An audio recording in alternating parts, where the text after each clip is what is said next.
Habib Rizik dicari-cari kesalahan sampai tak ada lagi pasal yang bisa menjeratnya, dicarikan pasal keramaian. Nah, Ustaz Somad bisa jadi itu di SMS tadi, hati-hati mat, nampaknya kau tak lama lagi gitu.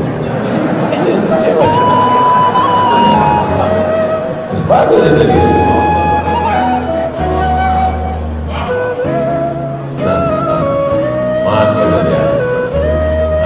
Ustaz Mahir tak masuk, Ustaz Nur masuk, nampaknya kau tak lama lagi gitu. Saya nih paling pantang ditakut-takuti, diancam mereka, dipoto mereka rumah saya dari atas atap tuh pakai drone. Tak takut saya, paling pantang saya diancam-ancam. Belum kenal kan sama dari imigran Yaman yang didatangkan Belanda dulu membela nasab palsu mereka yang sekarang sudah terbukti tidak tersambung ke Rasulullah, dan tes DNA juga mengkonfirmasikan hal itu. Ya, beberapa teman minta saya komentar, ya kalau saya gampang weh. Ustadz Abdul Somad itu sebenarnya nak pinter dulu ketika belum gaul sama Rizik Syihab, Bahar Sumed dan lain-lain itu, ya sebenarnya masih objektif lah. Sejak bergaul itu, apalagi sekarang udah dapat apem Baklawi itu jadi kayak kehilangan akal gitu ya. Dia kan nggak ngerti tentang apa ilmu nasab. Ya, fas'alu ahla dzikr in kuntum la ta'lamun, harusnya kan begitu ya, tanya ahli nasab, tanya ahli DNA sebelum ngomong soal nasab gitu ya. Tapi kita doakan Ustadz Abdul Somad supaya dapat hidayah, supaya dia seperti yang diharapkan oleh leluhurnya, yaitu menjadi al-ulama warasatul anbiya, yang yang turunal ummah bingainir rahmah, bukan yang turunal ummah apa itu bingainil apem. I love you Ustadz Abdul Somad. Kembalilah ke siratal mustaqim, siratal anbiya wal mursalin ya. Assalamualaikum. Alkisah. Saya punya tamu, subhanallah, beliau ini kasepuan,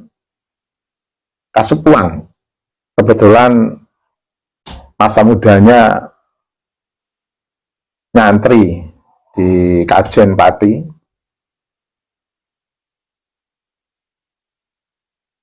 Tetapi sayang, beliau ingin, pertama kedatangan beliau itu membawa berkah yang begitu luar biasa. Ketika saya izin apa yang beliau sampaikan untuk saya sebutkan sumbernya di ruang publik, beliau tidak bersedia. Ya udah, saya taat aturan saja karena ini bagian daripada etika. Pada prinsipnya beliau itu begini, menanyakan kepada saya kira manfaat untuk saya publikasi. Pertanyaannya begini, mengapa para ta'alwi di Indonesia ini itu begitu kuat mengunggul-unggulkan nasab, mengglorifikasi para leluhurnya, dan itu enggak cukup setahun 2 tahun, hampir lebih 1 abad.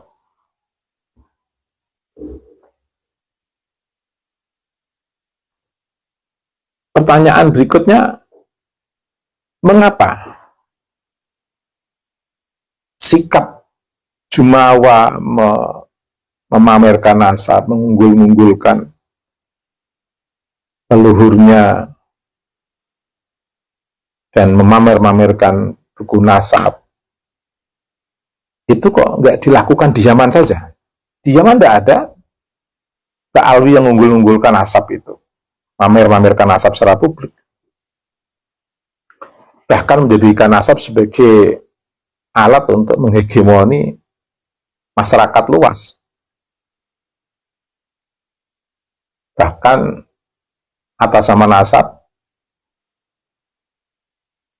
melakukan dalam tanda kutip penjajahan melalui ilmu pengetahuan, bukan dalam konteks melalui persenjataan, sehingga penjajahannya ini dalam bentuk knowledge. Knowledge is power. Pengetahuan sebagai sebuah kekuatan untuk membentuk hegemoni, dan anehnya pengetahuan itu pengetahuan yang sederhana, yaitu nasab. Mengapa ini nggak dijadikan alat untuk menghegemoni masyarakat Yaman? Bahwa di Yaman itu ada dia sebagai cucu Nabi yang hidup di tengah masyarakat Yaman, yang notabene jauh lebih lama datangnya mereka di Yaman, atau bahkan sudah dikenal sebagai masyarakat Yaman, bila khusus masyarakat Hadramaut. Mengapa tidak diunggul-unggulkan di sana? Tidak dilebih-lebihkan nasab itu? Atau di Arab misalnya, atau ketika di Irak, Iran, mengapa nasab itu tidak diunggul-unggulkan, tidak dilebih-lebihkan? Bahkan informasinya, beberapa teman yang ada di Sudan, ada di Yaman, ada di Irak, dan di beberapa kawasan timur lainnya, itu nasab itu semacam untuk catatan silaturahim saja, catatan penghubung untuk menjalin silaturahim antar saudara sebenarnya.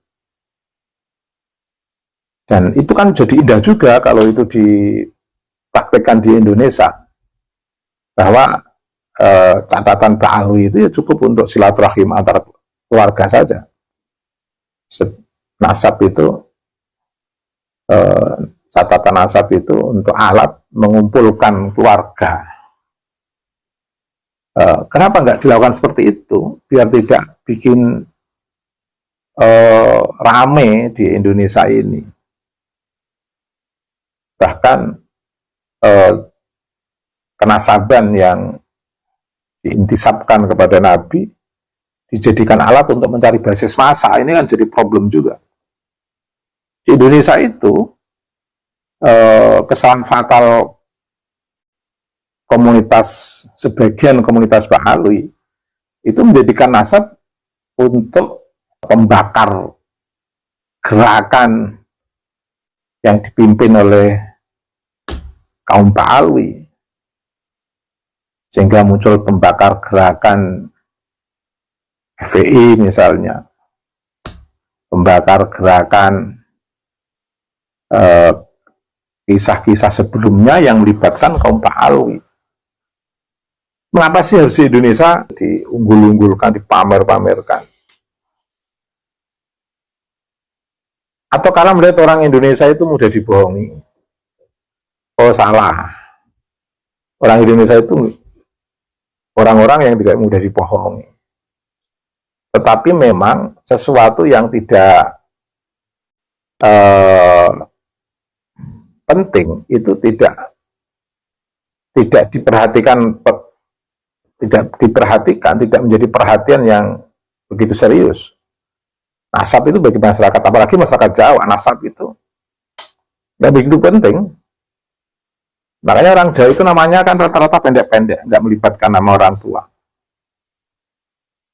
Nggak begitu penting bagi orang Jawa nasab itu. Maka ketika orang bicara nasab itu kayak diabaikan begitu saja.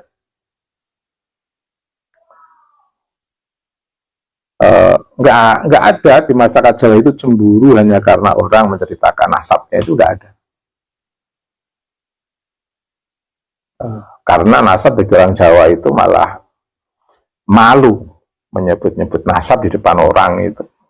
Nyebut nama orang tuanya atau leluhurnya di depan orang itu, orang Jawa malu.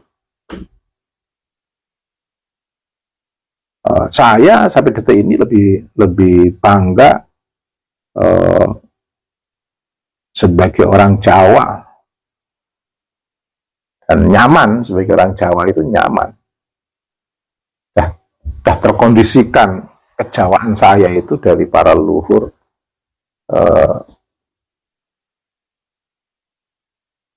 Polanya ya pola yang memang tidak nyaman, diskursus nasab secara publik, kayak model orang-orang Yaman itu, karena memang mindset saya itu mindset Jawa. Saya dilahirkan dari keturunan orang-orang Jawa, orang-orang kampung. Lah, sebenarnya kan menarik kalau Pak Alwi itu menjadikan nasab itu sebagai catatan untuk mengumpulkan silaturahim. Nggak akan bikin ramai seperti sekarang ini. Ini ramainya kan karena dipantai oleh bocil-bocil Pak Alwi yang memamerkan nasab, buku nasab. Bahkan seolah-olah buku nasab itu seperti sertifikat hikim yang bisa menjadi instrumen untuk menggimoni, membohongi masyarakat Jawa. Jangan salah, kalau sudah seperti ini kan nggak bisa dibendung. Nggak bisa dibendung. Kecuali para habaib mengaku.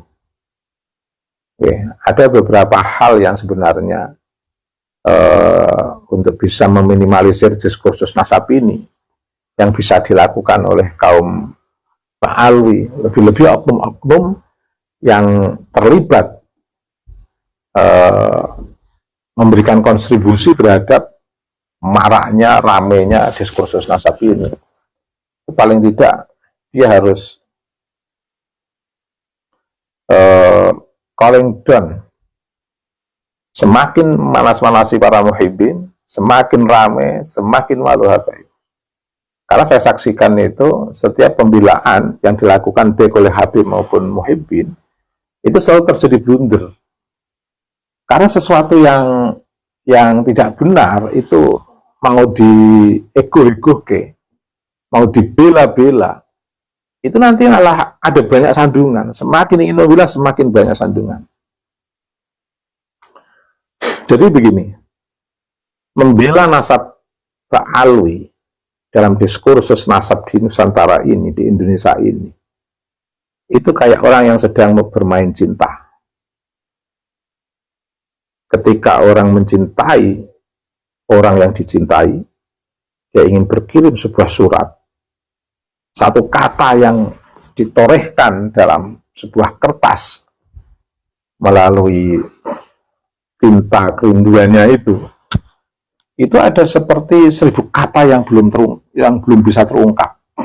Dari 1000 kata ditulis ada 1.000.000 kata, 1.000.000 kata ditulis ada berapa puluh juta kata sampai berapa ratus juta kata, dan itu semua belum mewakili. Semakin banyak merefleksikan cinta yang tak sampai, itu akan semakin merefleksikan sikap-sikap yang blunder, refleksi-refleksi yang blunder, sehingga kayak sia-sia saja. Namanya blunder itu apa? Sia-sia. Semakin banyak kata yang tidak merepresentasikan kebenaran, hanya sebuah kerinduan, ketika dipaksa harus keluar, itu akan nampak kedustaan dan kebohongannya hanya karena untuk merebut cinta. Ini kan, tapi anehnya, di dalamnya secara simbolik, sosok Pak Alwi ini kok ya menyebut sebagai Habib, pecinta yang gagal terkait dengan nasab yang selalu dalam impian, yang sebenarnya tidak memiliki hubungan, atau orang yang mencintai yang selalu gagal karena kata cintanya itu tak pernah bisa memenuhi keinginan orang yang dicinta. Antara yang dicinta dan yang mencintai, ketika sama-sama merefleksikan kata cinta dan selalu tidak puas dengan refleksi cinta itu, dengan refleksi ungkapan-ungkapan cinta itu, akhirnya kedua-duanya akan tidak menyadari, telah merefleksikan banyak kalam-kalam yang sia-sia, dan akhirnya jadi blunder semuanya. Makanya monggo saja kalau ingin tetap selalu melahirkan sikap-sikap yang blunder untuk membela kenasapan secara publik di saat kebenaran sudah terungkap, di saat data-data itu telah membuktikan sebuah kebenaran, di saat banyak orang telah membaca kebenaran itu, di saat banyak orang yang juga mendengarkan tentang kebenaran itu. Ketika harus melawan arus, siapapun yang melawan arus, meskipun dengan modal cinta dan yang dicintai, pada akhirnya akan menjadi tontonan ibarat orang yang mabuk cinta, yang tidak terkendali oleh rasionalitasnya, nalarnya, hanya karena cinta. Anehnya cinta itu cinta yang betul-betul ilusi, dan cinta itu tidak merepresentasikan prestasi, karena cinta itu hanya pada ilusi kenasaban, yang sebenarnya itulah yang ingin dalam tanda kutip diminimalisir oleh Nabi, yang itu jangan sampai keluar dalam ruang diskursus dalam konteks untuk membebaskan dan mencerahkan. Bahkan nasab itu juga harus menjadi bagian daripada instrumen sistem kekeluargaan untuk bisa saling membebaskan dan mencerahkan, bukan untuk membelenggu, menghegemoni, mendistorsi, bersikap dusta baik kepada keluarga maupun kepada publik. Karena nasab itu adalah sebuah jalinan yang memang positif untuk silatul arham, untuk sama-sama mendiskusikan tentang takwa, keimanan, keislaman, keihsanan, dan hal-hal yang positif dalam ruang kehidupan, bukan untuk menggelapkan ruang kehidupan nasab itu, sehingga digunakan untuk kesombongan, keangkuhan, hegemoni, menciptakan kelas seperti di era jahiliyah. Ini problem. Sekarang ini kan merasakan, kan, Babib. Apa sih salahnya ketika sudah terlanjur mengglorifikasi dan akhirnya responnya sangat negatif terkait dengan glorifikasi terhadap kenasaban Pak Alwi, direspon secara negatif oleh masyarakat? Apa sih salahnya untuk minta maaf secara publik orang-orang yang pernah berbuat salah, memamerkan nasab, minta maaf secara publik? Apa sih salahnya? Kan sebenarnya nggak ada salahnya juga.